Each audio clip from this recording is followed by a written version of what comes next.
పితా పుత్ర పవిత్ర ఆత్మ నామమున ఆమెన్. జ్ఞానవాణి ప్రేక్షకులకు శుభోదయం.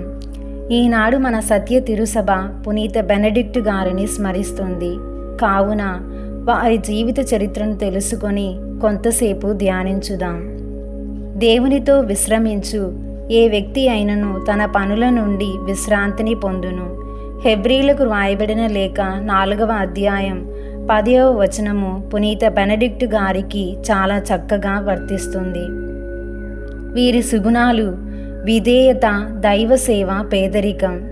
పునీత బెనడిక్ట్ గారు ఇటలీ దేశంలోని ఉబ్రియా ప్రాంతంలో కోర్షియా అనే చిన్న నగరంలోని ధనవంతులకు పునీత బెనడిక్ట్ గారు జన్మించారు. 10 సంవత్సరాలు నిండినప్పుడు లౌకిక ఆశలను, వ్యామోహాలను పరిత్యజించి సన్యాసిగా కొండ గుహలో జీవించేవారు. ఇలా 3 సంవత్సరాల తరువాత దైవజ్ఞానం సంపాదించి పవిత్ర జీవితం గడిపి నూతన వ్యక్తిగా, పరిణతి చెందిన వ్యక్తిగా విశ్వాసులకు అగుపించాడు.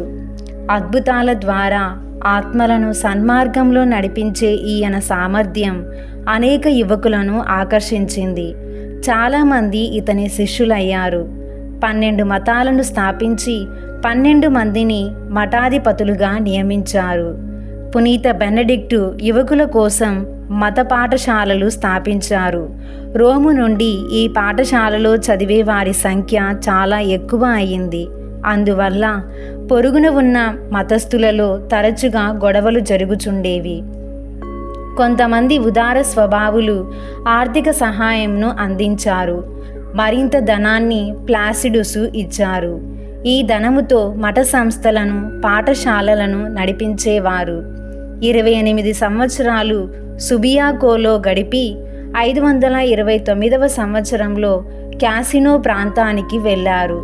అక్కడ ఒక మఠాన్ని స్థాపించారు. సభలన్నిటికీ ఇదే ప్రధాన గృహం. సభలన్నింటినీ క్రమ పద్ధతిలో నడిపించేవారు. పునీత బెనడిక్ట్ గారి వేదాంతాంశమును పరిశీలించినట్లయితే ఈయనకు మఠాల పితామహుడు అని పేరున్నది. ఈ మఠ సంస్థలు సన్యాసులకు మంచి నడవడిక, ఆధ్యాత్మిక జీవితాన్ని ప్రసాదిస్తుంది. మఠవాసులు కష్టించి పనిచేసేవారు. కన్నీళ్లతో చలించని హృదయంతో ప్రార్థనలు చేసేవారు. పునీత ఫ్రాన్సిస్ వారి నుండే పేదరికాన్ని నేర్చుకున్నారు. 3 పుణ్యాలు పేదరికం, విరక్తత్వం, విధేయతను పాటించేవారు. పునీత బెనడిక్ట్ గారు మార్చి 21 పూజాబలి సమయంలో దివ్య సప్రసాద అనంతరం 2 చేతులు పైకెత్తి ప్రార్థిస్తూ మరణించారు. బెనడిక్ట్ స్థాపించిన మఠం నుండి 24 మంది పోపుగార్లను, 4600 మంది బిషప్లను, 5000 మంది పునీతులను శ్రీసభకు ప్రసాదించింది. కావున ప్రియ దేవుని బిడ్డలారా, పునీత బెనడిక్ట్ గారి వలె ప్రార్థనా పని అనే ప్రధాన నియమాలను పాటిస్తూ దేవునికి ప్రియమైన బిడ్డలుగా జీవిద్దాం.